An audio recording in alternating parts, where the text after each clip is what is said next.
다 함께 히브리서 12장 14절 8월의 말씀을 암송하시면서 하나님 앞에 예배자로 나아가시겠습니다. 모든 사람과 더불어 화평함과 거룩함을 따르라. 이것이 없이는 아무도 주를 보지 못하리라. 아멘. 찬송가 220장 사랑하는 주님 앞에 우리 함께 주님 앞에 있는 마음으로 감사함으로 찬양하시겠습니다.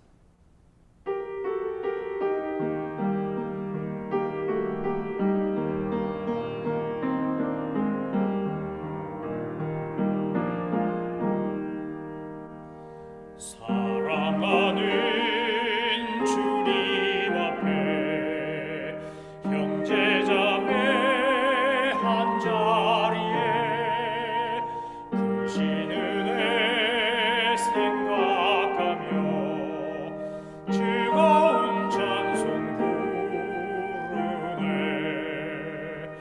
내 주 예수 본을 받아 모든 사람 내 몸같이 환난 근심 위로하고 진심으로 사랑하세. 사랑하는 주님 앞에 온갖 충성 다 바쳐서 괴로우나 즐거우나 주님만 힘써 섬기네. 우리 주님 거룩한 손 제자들의 발을 씻어 남 섬기는 종의 도를 용서행해 보이셨네.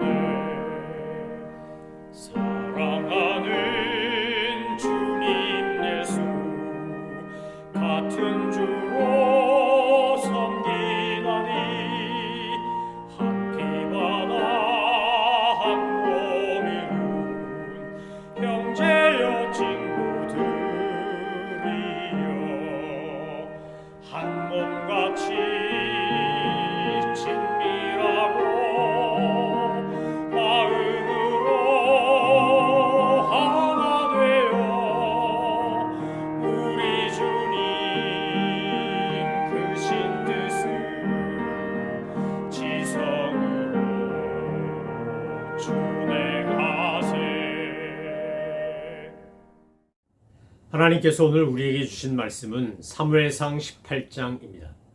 사무엘상 18장부터 20장까지의 내용은 다윗과 요나단이라는 이 특별한 관계의 우정에 대하여 자세히 묘사하고 있습니다. 다윗과 요나단의 우정을 보면 정말 부럽고 놀랍습니다. 한 사람 다윗을 놓고 아버지 사울은 다윗을 죽이려고 하고 아들 요나단은 그 다윗을 보호하기 위해 자기 목숨까지도 거는 그런 놀라운 우정의 이야기를 사무엘상 18장부터 20장은 보여주고 있습니다. 아버지는 자기의 서위이자 이스라엘 장군인 다윗을 죽이려고 하고 아들인 요나단은 그 다윗을 보호하려고 하는 참 비극적이지만 놀라운 사랑 이야기가 사무엘상 18장부터 20장의 내용입니다. 사무엘상 18장부터 20장까지의 내용을 묵상하고 따라가면서 저도 여러분도 아마 너무 부러운 사실을 한 가지 발견하게 될 것입니다. 그것은 바로 요나단이 또 다윗이 서로에 대하여 생명처럼 여기며 아끼고 돌보는 이 우정입니다. 세상에서 가장 행복한 사람은 어떤 사람일까요? 돈 많은 사람, 권력 있는 사람, 유명한 사람, 사람들이 알아준 스타, 다 좋을 겁니다. 그것도 행복할 겁니다. 하지만 제가 볼 때 가장 행복한 사람은 이런 요나단 같은, 다윗 같은 우정을 가지고 있는 사람이 아닐까요? 여러분, 우리가 평생 살면서 우리의 친구가 되어주시겠다는 예수님 말고 육신적으로 요나단 같은, 다윗 같은 친구가 있다면 우리는 얼마나 좋을까요? 가족하고 아내나 남편이나 부모나 형제나 자식 외에는 내 속 얘기를 할 수 있는 사람이 아무도 없다 심지어는 가족하고도 그런 얘기를 할 수 없다. 그러면 얼마나 불행한 사람일까요? 한국에 참 많은 기업이 있고 재벌 소리를 듣는 많은 사람들이 있지만 그 중에서도 LG그룹, 예전에 금성이었던 그 회사, 그 일가의 이야기를 읽을 때 우리는 감동합니다. 왜요? 그들은 한 번도 돈을 넣고 형제지간에 처음에 그 구씨 집안과 허씨 집안이 동업했는데 그 친구지간 나중에 사돈도 되고 하는데 그 사람들도 갈등이 없습니다. 돈보다 더 중요한 것은 인화, 가족 간의 화목이기 때문에 그래서 그 회사에는 우리가 아는 불미스러운 형제 간의 뭐 왕자의 난이라는 이름을 붙인 뭐 그런 갈등이라든지 아버지와 아들 사이에 생기는 갈등이라든지 이런 게 전혀 없습니다. 아, 기업을 해도 돈이 많아도 이렇게 할 수 있구나. 그 집안은 또 가능한 다 군대 가서 국방의 의무를 다 완수한 가정이기도 합니다. 여러분 세상에 보면 예수 안 믿는 사람들 중에도 다윗과 요나단 같은 모습으로 세상에 감동을 주는 사람들이 의외로 많이 있습니다.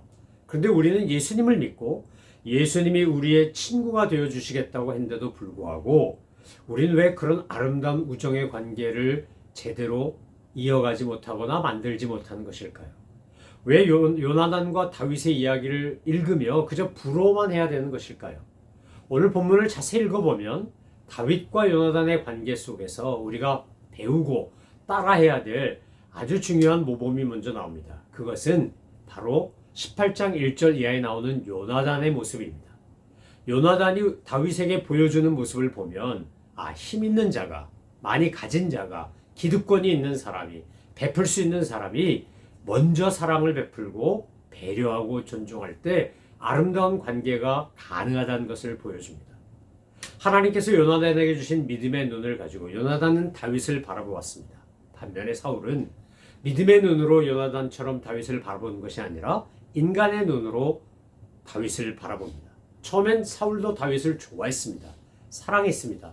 그런데 사람들이 하는 말, 사울은 천천히요, 다윗은 만만이라 이런 말부터 그의 심경이 불편해지기 시작합니다. 사탄이 우리에게 가져다주는 전략 중에 하나가 뭡니까? 그것은 시기와 질투입니다. 우리로 하여금 시기와 질투에 사로잡혀서 열등감에 사로잡혀서 상대방에 대한 그 미움, 분노 이런 걸 가지고 그렇게 상대를 미워하며 적대하며 심지어 죽이려고까지 한다는 겁니다. 사울왕의 비극은 바로 다윗의 성공이 이스라엘의 성공이 되고 다윗의 성공이 하나님 보시기에 아름다운 것이라는 것을 인정하지 않고 자기의 왕권을 도전할 수도 있고 자기의 왕위가 이어지지 못할 수 있다는 두려움 때문에 그가 다윗을 미워하고 죽이려고까지 했다는 겁니다. 여러분, 요나단은 왕자인데 사울 왕으로부터 왕위를 이어받을 수 있는 사람임에도 불구하고 그는 하나님이 세운 왕위와 자기에게가 아니라 다윗에게 가야 된다는 것을 알았습니다. 그리고 그는 자기의 천한 매부지간인 이 다윗과의 관계에서 정말 얼마나 진실하게 사랑했는지 모릅니다. 관포지교, 문경지교, 우리가 알고 있는 수많은 고사성어가 있습니다. 질환지교, 많은 것들이 있는데 정말로 하나님께서 오늘 우리에게 원하시는 건 무엇일까요? 세상을 감동시킬 수 있는 다윗과 요나단 같은 관계, 다윗과 요나단 같은 우정과 사랑으로 세상을 변화시키라고 주님이 우리에게 이 다윗과 요나단의 이야기를 들려주고 보여주는 것입니다. 여러분, 살면서 절대 갖지 말아야 될 생각, 이것은 사탄이 우리에게 심는 생각인데 우리가 자칫 잘못하면 여기에 빠지기 쉽습니다. 사울 왕의 실패와 그의 악함과 그의 타락과 변절은 바로 담지 말아야 될 생각과 마음을 그가 품었고 담았기 때문입니다.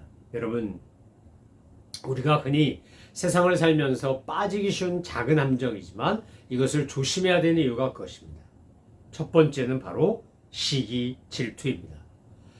남이 나보다 잘 된다는 것을 못마땅해 하고 그리고 그것에 대해 칭찬하고 인정하고 기뻐하지 않고 어쩌다 보니까 저렇게 된 거지 뭐 재수가 좋아서 저렇게 된 거야 뭐 별거 아닌데 참 우연히 참 운도 좋아 뭐 이러면서 인정하지 않으려고 하는 마음입니다. 여러분, 하나님께서 저와 여러분에게 주신 사명과 역할과 사역과 이런 건 다 다릅니다. 하나님은 한 번도 더 많다, 더 크다 이런 걸 가지고 칭찬하신 적이 없습니다. 주님의 평가는 늘 크냐 작냐 많냐 적냐 있지 아니하고 충성되냐 착하냐 그렇지 않냐 있었습니다. 그래서 성경엔 늘 착하고 충성된 종아 이렇게 표현되는 겁니다. 사랑하는 성도 여러분, 오늘 하나님께서 우리에게 주시려고 하는 마음은 사랑하고 배려하고 존중하는 겁니다. 그래서 사무엘상 18장을 읽으며 우리가 집중해서 보아야 될 것은 바로 요나단의 모습입니다. 요나단은 자기의 겉옷도 벗어줍니다. 자기의 그 군사적인 무기, 칼 이런 것도 다 줍니다. 목숨을 걸고 사랑합니다. 정말 목숨처럼 사랑합니다. 여러분, 그렇게 사랑했기 때문에 다윗은 요나단의 후손을 챙기고 돌보고 자기가 받은 바 은혜를 갚으려고 합니다. 여러분, 우리 말에도 가는 말이 고와야 오는 말이 곱다는 말이 있습니다. 먼저 내가 베풀고 사랑을 나눠줄 수 있을 때 하십시오.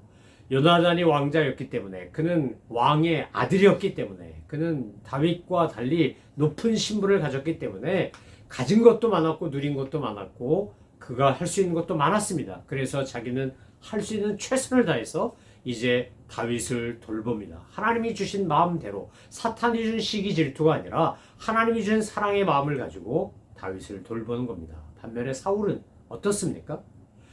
다윗을 제거하기 위해서 그가 이른바 잔머리를 굴립니다. 자, 내가 딸을 메갈을 주겠다 그러고 또 그 딸을 딴 데 시집 보내고, 미갈이 좋아하는 걸 알고는 또 그 딸에게 시집 보내겠다, 장가 보내겠다, 이 딸을 시집 보내겠다고 하면서 블레셋 사람들에게 의하여 목숨을 잃도록 하기 위해 다윗에게 양피 100개를 가져오라고 합니다. 다른 거 패백 필요 없고 물건 필요 없고 혼수 필요 없고 우리의 대적인 저 블레셋을 물리쳐라. 다윗은 순수해가지고 그래서 가서 그들을 공격하고 심지어 200개를 가지고 옵니다. 사울의 생각은 자기 손에 피 흘리지 않고 그리고 블레셋 손을 통하여 다윗을 제거하려고 하는 거였는데, 하나님께서 다윗과 함께 하니까 도리어 요구한 거에 2배를 가져오면서 다윗은 왕을 기쁘시게 하고 내가 이제 왕의 사위가 되겠구나 이러고 즐거워하며 그 일을 감당하는 겁니다. 여러분, 하나님이 함께 하시는 것과 사람의 생각으로 하는 것의 차이가 바로 그런 겁니다. 하나님께서 오늘 저와 여러분에게, 우리에게 주시고자 하는 것은 은혜입니다. 하나님의 사랑과 은혜를 받은 사람은 어떤 사람입니까? 요나단처럼 하는 사람입니다. 하나님의 은혜와 사랑을 받지 못하는 사람은 사울처럼 하는 사람입니다. 사랑은 오늘 우리에게 끊임없이 주님의 사랑으로 세상을 사랑하도록 하나님이 우리에게 그런 사랑을 부어주시는 겁니다. 그래서 자기가 가진 것, 누리는 것, 있는 것을 가지고 옆 사람을 돌보고 섬기는 사람에게 하나님은 더 존귀해지는 기회를 주십니다. 반면에 사탄은 그것을 결코 허락하지 않습니다. 사탄이 공격했기 때문에 결국 사울은 사랑스러운 분위기의 왕에서 적대적 분위기의 왕으로 바뀌는 겁니다. 왜요? 그 안에 열등감을 자극해서 그로 하여금 시기와 질투의 화신이 되도록 만든 겁니다. 성경에 보면 악신이 임했다 이렇게 되어 있습니다. 다윗이 수금을 타며 소위 뮤직 테라피를 하며 음악 치료를 하며 그렇게 사울 왕의 어떤 일종의 정신병적인 현상들을 치료하는 데 도움을 주고 있는데 그 다윗에게 창을 던지지 않습니까? 여러분, 던지기로 말하자면 다윗이 1등입니다. 물매에다가 물맷돌 달아가지고 돌려서 던지니까 골리앗 때려눕힌 사람이 바로 다윗입니다. 그런데 사울 왕이 다윗에게 창을 던진다라고 하는 건 만약 다윗이 하나님의 사람이 아니었다면 그 창을 뽑아가지고 다시 사울 왕에게 던지면 한 번에 목숨을 잃는 겁니다. 근데 다윗은 그렇게 하지 않습니다. 하나님 앞에서 선택받고 사랑받고 은혜와 긍휼과 자비를 받아 누리는 사람은 하나님의 마음으로 사람을 대합니다. 하나님의 사랑으로 대합니다. 다윗은 먼저 요나단을 통해서 그것을 경험한 겁니다. 아, 하나님의 사람은, 믿음의 사람은, 정말 사랑의 사람은 저렇게 하는구나. 요한복음 3장 16절의 사랑을 알기 때문에 요한 1서 3장 16절의 사랑을 실천할 수 있다고 하지 않았습니까? 우리가 예수 그리스도로 말미암아 사랑을 알았으니 우리도 친구를 위하여 목숨을 버리는 것이 마땅하다. 요한 1서 3장 16절의 내용은 그런 겁니다. 우리가 정말 예수 그리스도를 통해 하나님의 사랑을 알면 우리 이웃들에게도 그 사랑을 나누어 줄 수 있는 겁니다. 다윗을 처음엔 사울도 사랑했습니다. 다윗을 왕궁에 머물게도 하고 식사 자리에도 오게 하고 천부장으로도 세우고 얼마나 위대했습니까? 그런데 어느 순간 악신이 그에게 역사할 때, 사탄이 역사할 때 그만 그는 그랬던 선한 마음 다 잃어버리고 그리고 미움, 시기, 질투의 화신이 되는 겁니다. 혹시 여러분 그리고 제가 살아가다가 누군가가 밉거나 시기 질투가 막 밀려 올라올 때 여러분 어떻게 하십니까? 사람이니까 우리가 그런 부정적 감정이나 나쁜 생각을 할 때가 있지 않습니까? 여러분 그럴 때 우리가 해야 될 것은 즉각적으로 하나님 앞에 엎드려 기도하며 도움을 요청하는 겁니다. 하나님 제 마음에 사울의 마음이 아니라 요나단의 마음을 주옵소서. 누구를 대하든 여러분 요나단 입장에 생각해 보십시오. 자기가 왕자입니다. 왕이 계승권자입니다. 그런데 하나님이 다윗을 왕으로 세운다는 걸 알고 하나님의 마음으로 그는 기꺼이 다윗에게 자기의 겉옷도 벗어주고 자기의 군사 싸울 수 있는 무기도 줍니다. 이것은 무슨 말입니까? 권력을 이양하고 그 왕이 계승권을 넘기는 것의 상징적 표현과도 같은 것입니다. 그런데 요나단은 기꺼이 그렇게 한다는 겁니다. 왜요? 그가 진짜 사랑을 알기 때문에 그렇습니다. 진짜 사랑을 하기 때문에 그렇습니다. 오늘 저와 여러분이 하나님 앞에 기도해야 되는 것, 하나님 사탄이 주는 강력한 유혹이자 함정이자 무기인 열등감에 사로잡혀 시기와 질투의 화신이 되지 말게 하시고 성령님이 주시는 은혜인 사랑의 마음을 가지고 요나단이 다윗을 돌보고 섬긴 것처럼 사랑해 준 것처럼 하나님 저희들도 그렇게 사랑하게 하여 주옵소서. 이렇게 우리가 기도해야 되지 않겠습니까? 이것을 추구해야 되지 않겠습니까? 이것을 우리가 노력하며 구해야 되지 않겠습니까? 교회 공동체 안에, 이민사회 안에, 한인사회 안에, 가족 간에 우리가 정말 그렇게 그런 피스메이커가 되고 사랑의 화신이 되고 배려하고 존중하고 진정한 우정을 나누려고 한다면 우리를 통해서 하나님은 영광을 받으시고 우리가 속해 있는 공동체는 아름다운 사랑의 공동체가 될 것입니다. 사랑하는 성도 여러분, 오늘 저와 여러분 안에 사탄이 끊임없이 뿌려놓는 마치 그 옛날 삐라처럼 또 저 쭉쟁이처럼 뿌려놓는 이런 시기와 질투와 열등감의 그 뿌리들을 하나님께서 성령의 불로 태우시고 오직 내 안에 주님의 은혜만이 사랑만이 주님의 마음만이 충만하기를 날마다 기도하며 그런 사람으로 살아가시는 우리 모든 믿음의 식구들 되기를 소망하며 축원합니다. 기도하겠습니다. 하나님 아버지, 오늘 저희들에게 성령의 은혜를 부으사 하나님의 마음으로 하나님의 사랑으로 세상을 섬기고 이웃을 섬기고 옆 사람을 섬길 줄 아는 저희들 다 되게 하여 주옵소서. 감사드리며 예수 그리스도의 이름으로 기도 올려옵나이다. 아멘. 하늘에 계신 우리 아버지, 아버지의 이름을 거룩하게 하시며 아버지의 나라가 오게 하시며 아버지의 뜻이 하늘에서와 같이 땅에서도 이루어지게 하소서. 오늘 우리에게 일용할 양식을 주시고 우리가 우리에게 잘못한 사람을 용서해 준 것 같이 우리 죄를 용서하여 주시고 우리를 시험에 빠지지 않게 하시고 악에서 구하소서. 나라와 권능과 영광이 영원히 아버지의 것입니다. 아멘.